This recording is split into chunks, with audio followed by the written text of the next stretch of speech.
On the night of June the 10th last year, Llandudno in North Wales was underwater after the worst thunderstorm this century.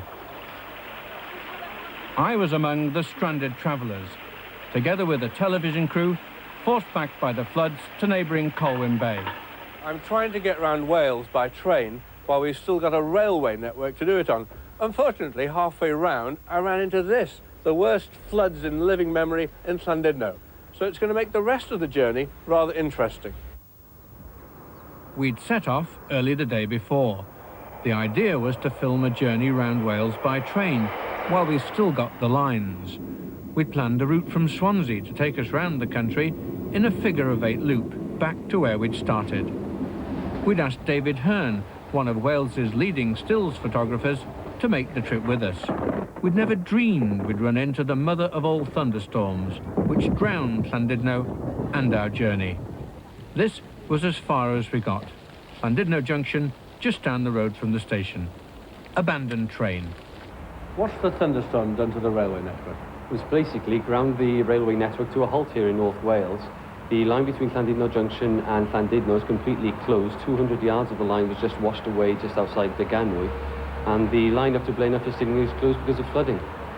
How bad is the Cambrian Valley line? Because we wanted to go to Blaenau Ffestiniog. Well, that's right. By train. Well, that's right. Unfortunately, there's no trains running up that line, and there is a bus service, but even the bus service is taking more than 2 hours to get up to Blaenau Ffestiniog. Because we've got a train to catch, a little train, not your train, it's the Ffestiniog Railway, and we've got to get that train at 11 o'clock, so will we get it? We'll get there. Believe me, we'll get there. Here's the cab. It was already 9:30, and David Hurn and I had another train to catch at Blaenau Ffestiniog at 11, so we called a cab. Blaenau Ffestiniog, please. Now, if I called you last night about 6 o'clock and said, can you get me through to Blaenau Ffestiniog, would you have been able to do that? At 6 o'clock we would have. Yeah? It was but the roads were blocked? Yeah, it was about 6:30 when it actually really came in Colwyn Bay. It started really raining. But when it did come down, it did start blocking lots of the roads. There was a lot of flooding going on.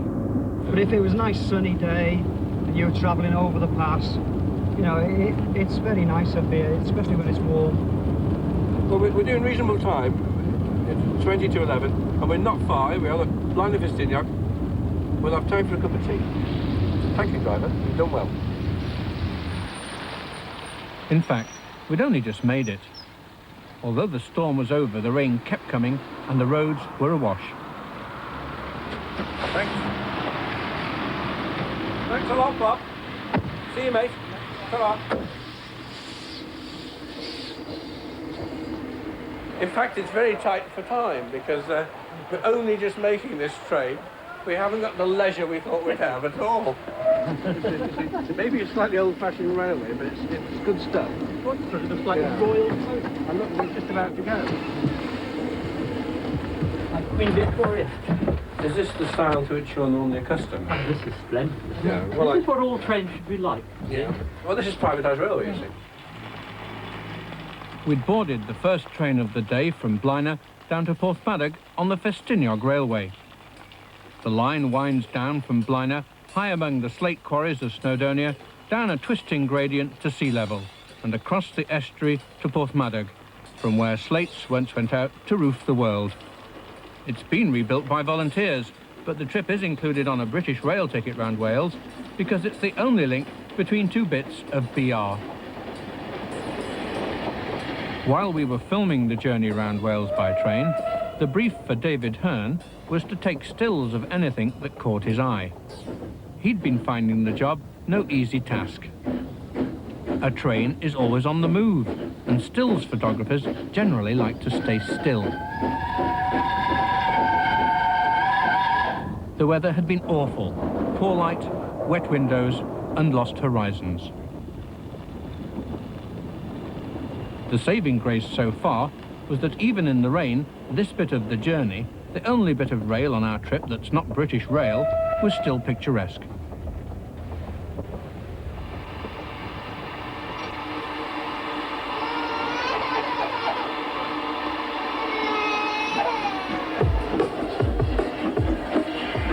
As we settled on the journey down, I'd begun to appreciate the style of taking photographs employed by Mr. Hurn. He seemed to blend into the background, and you almost didn't notice that he was taking a shot.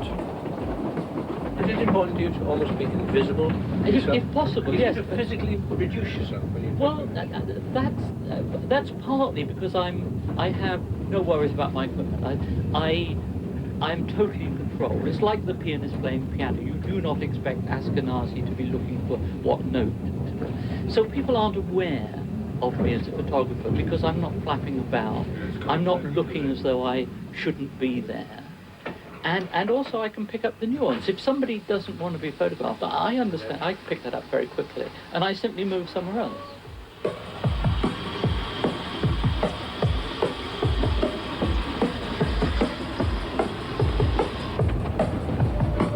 From Minffordd and Penrhyn Deudraeth, the line crosses the Cobb, an embankment built by the original Mr. Maddock, who gave his name to a town, Tremaddock, and the port beyond, Porthmadog.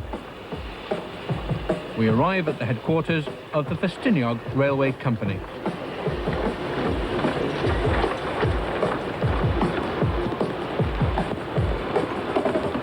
What's it like running your own railway? Oh, terrific. Terrific. Nothing like it. Can recommend it for good health. But this is a toy railway. I know. It's not a toy railway. We all enjoy ourselves running it. If that makes it a toy railway, that might make it a toy railway. But no, the thing is, it's not a toy railway. Serious people travel for serious purposes on the Ffestiniog Railway. I thought most people just do it for fun. No, a lot of people are doing it to connect between two British rail arms, and that's unique in Britain. Well, we were doing it to connect between two British rail arms, but the other arm of British rail didn't exist this morning. It's been washed away. It's very sad, but when it does exist, it's a vital part of the Ffestiniog Railway, and it supplies us with a large number of passengers, and we need them. If they privatise it, we'd like to buy it. Yes. I don't think we could afford to buy it, but there's a lot of us round here, like the County Council and others, who are prepared to get together to actually make sure that it continues to run, because a lot of people depend on it.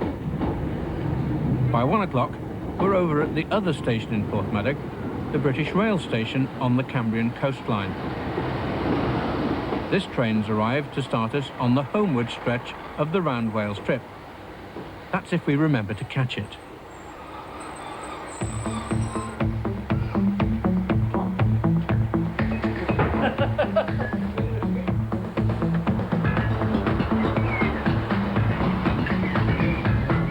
The train began its journey at Pwllheli, and it's taking home holidaymakers who've been braving the storm at Butlins.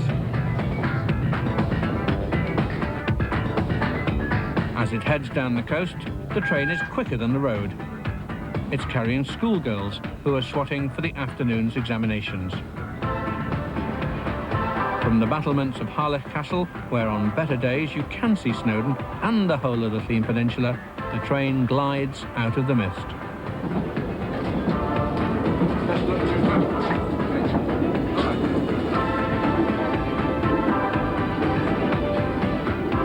When the train is privatised, it will be on a distant branch line of an operator based in the Midlands. I wonder if they'll keep it open.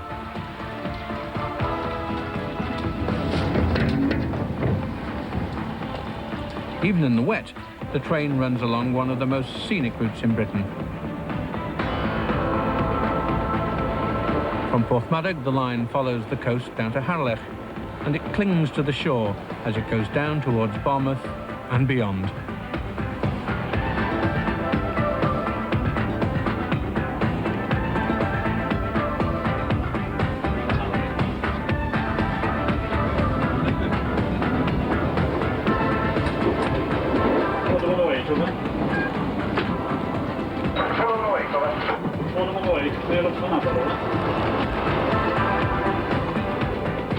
Barmouth in midsummer.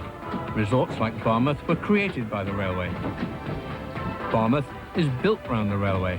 The line and the town cling to the cliffs at the mouth of the Mawddach.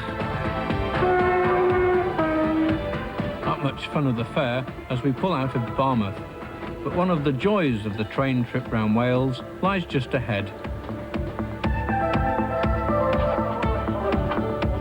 We're about to cross the Mawddach Viaduct.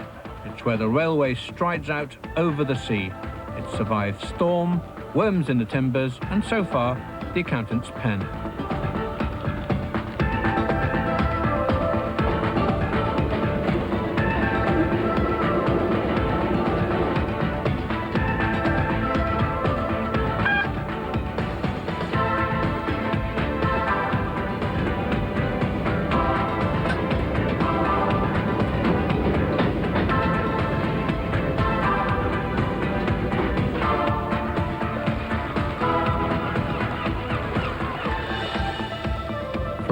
south, the line hugs the cliffs down to Aberdyfi and joins the Mid-Wales line from Aberystwyth to Shrewsbury at Dyfi Junction.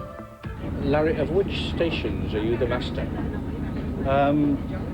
The line between Shrewsbury Exclusive, Aberystwyth and Pwllheli, so all stations and halts for the complete run of that railway are my responsibility. How many stations is that? 33. 33? Yeah. This line's always had a bit of a checkered history.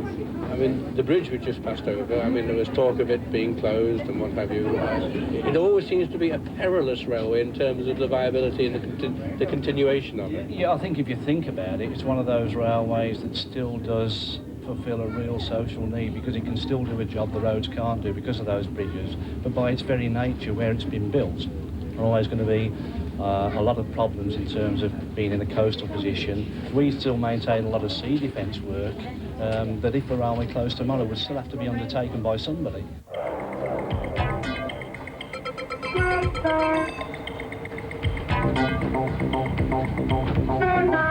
There are parts of Wales you only see from a train, when the line manages to break out of one of the many tunnels, of course.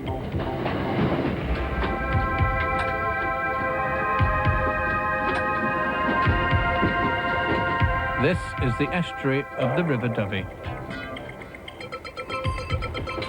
We're heading for one of the most isolated and bizarre stations on the British rail network. No road connects with Dyfi Junction. It's practically an island, and on high tides, trains approach only inches above the water. People meet here because trains meet here. The down train from Pwllheli is connecting with the waiting service from Shrewsbury to Aberystwyth. It's all change on the Cambrian Coast line for those of us who are heading home. Yeah, here we go. Well, we have an addition now. It's John Gower from the Royal Society for the Protection of Birds, an old friend of mine. He's in the thickety with us. We've asked him along because we're going to go along the section of the line that passes through an RSPB bird reserve. And John is going to tell us what birds we can see from the train. This is a slightly ridiculous proposal, but I have seen birds today. I saw some little ones scurrying away from the train. You did indeed, I'm sure. Is this a noted bird reserve? It's a very noted bird reserve. We've got this reserve on the Dyfi estuary. If you think about the estuary, the northern banks of the River Dyfi scour away, but here on the southern side of the estuary, there's a great array of salt marsh and oak woodland and so on. And in the late 60s, the RSPB bought 1,000 acres of salt marsh there. But a prime site. Oh, absolutely. Fabulous place. It's this mosaic of old peatland, oak woodland. The oak woodlands dating back in the 17th century when they were actually put here for smelting for the iron and lead industries. And there's one of our hides. Oh, I have shed over there. Much better place to shelter on a day like this. Yeah. And then, of course, we've scraped away much of the top surface of this to create freshwater pools. 3 o'clock and we're in Aberystwyth. Oh, yeah, I'm so glad there is. Yeah. One thing about Termini, there's always a pub over the road, and it's usually called the station or the railway. Because of the vagaries of the timetable, everyone had to head west to Aberystwyth before heading east to Shrewsbury. John Gower comes from a railway family in Llanelli, and he knows a few railway tales. My favourite one concerned a station announcer there one day who had to announce that the train that was due to come in on platform 2 was coming in on platform 1 and vice versa. And over the tannoy came the announcement, "You over there, come over here. You over here, go over there." We're now on the Mid-Wales line from Aberystwyth and Machynlleth to Caersus and then on to Newtown, Welshpool and Shrewsbury. The line has museum pieces, like the signal box at Caersus, which is reckoned to be at the centre of Wales.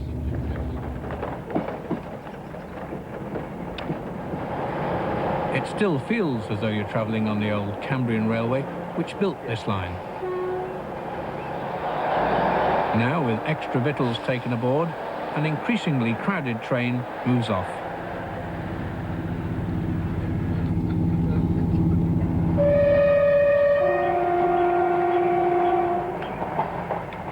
It's time for Mr. Gower, a regular on this route, to alight for his home in Newtown.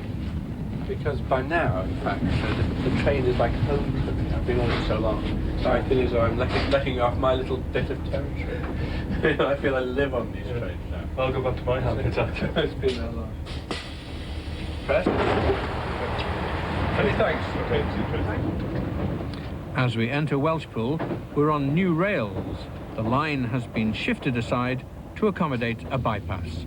And the newest station in Wales is on this side. That's the new Welsh bus. Yeah, it's got a bus shelter in it, isn't it? I'm going to have a look. The old station was magnificent and it's now for sale.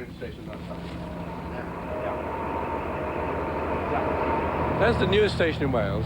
It's got a shelter with no seats and seats with no shelter. It's very well designed. You can, you know, you can make of it what you will. I think it's worth a picture, don't you? As the railway runs out of Wales into Shropshire, the line cuts across a loop of the Sevens River Valley to link up with the main north-south line at Shrewsbury. This is the one station we go through twice on this journey round Wales by train. The linchpin of the route, oddly enough, is in England. And the line we used yesterday to get this far, through central Wales, has now been cut by a landslide. I'd offered David Hurn a chance to take pictures. It's been more like an obstacle course. Inevitable. Oh, we won't get home.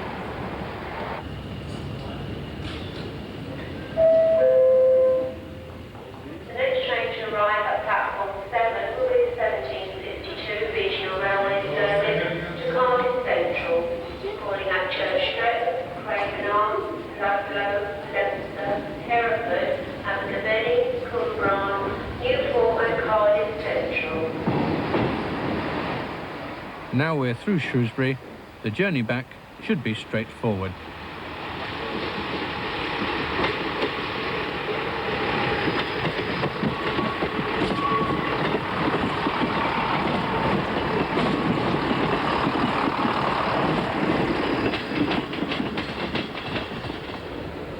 Through the hill at Queenswood Tunnel, it's a fast run south through the border country.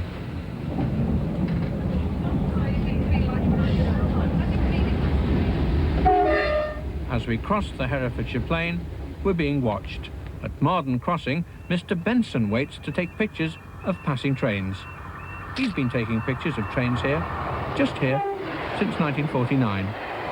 He keeps them all in boxes at home. From Shrewsbury, the line goes through Hereford and then down back into Wales, where our train is heading for Newport and Cardiff. It crosses into Gwent at Pontrillus, north of Abergavenny. This is now home territory for David Hurn, who lives in the Wye Valley at Tintern. Below the Brecon and Monmouth Canal, the relic of an older and superseded era of transport, the train approaches Abergavenny. David Hurn returned to live in South Wales 20 years ago, after establishing his name as one of the leaders of the new wave in British photography in the 50s and 60s. He'd become a member of Magnum, the international cooperative of photographers, but he felt a tug of his family roots in Wales. He became involved in teaching photography to students at Newport College of Art. During the 70s and 80s, the Newport course gained a wide reputation for teaching people how to take good pictures. But David Hurn is now a full-time photographer again. In 1990, he decided to leave his teaching job at Newport College. It was just a clash of personalities between people that were very theoretically based and myself, who actually didn't think that running a vocational course was sacrilege, you know. And perhaps it had run its, you know, perhaps everything had its time. Well, here we are, it's the Newport Tune. Yeah. Yeah, there it is. There's the green dome. There's the college. I have very fond memories because I gained a lot from those students. You know, we had marvellous students. It's an early summer evening as the train pulls into Newport. On the homeward stretch, we finally left the rain behind in the north and the day is starting to dry out.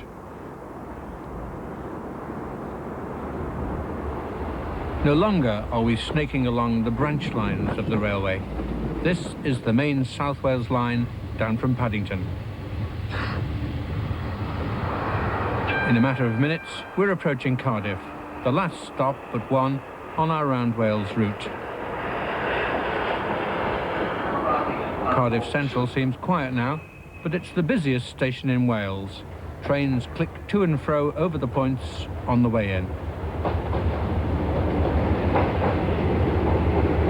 It's the first place we've seen train spotters waiting to catch the passing traffic. One time, you know, young men used to want to be engine drivers. What do you think about it? I wouldn't like to be an engine driver. I'd like to work on the track or something like that, or in a depot.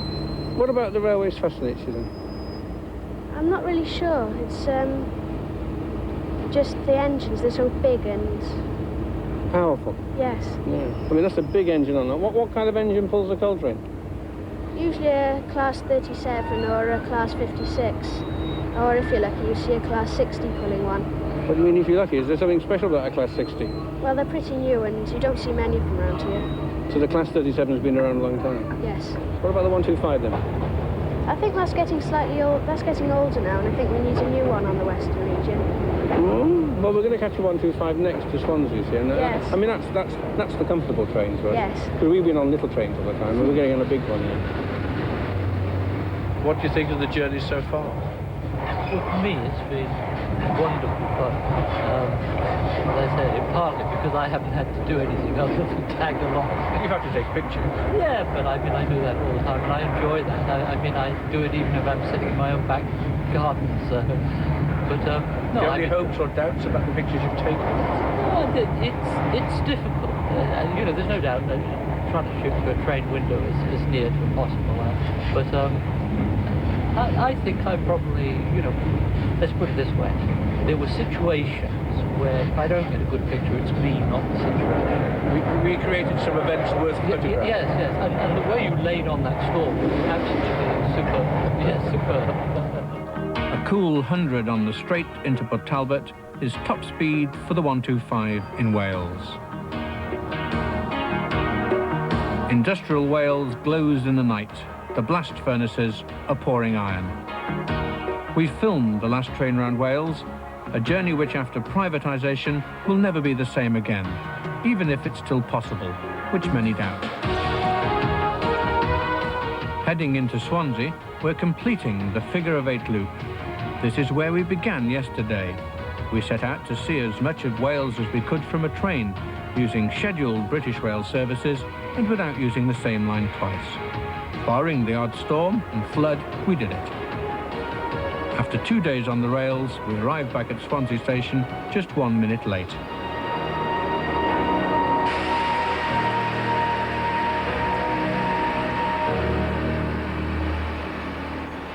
Well, we've made our film, but has our man got his pictures? David Hurn's been clicking away with his camera all the way. To see what he made of this journey, you'll have to watch next week's Last Train Round Wales.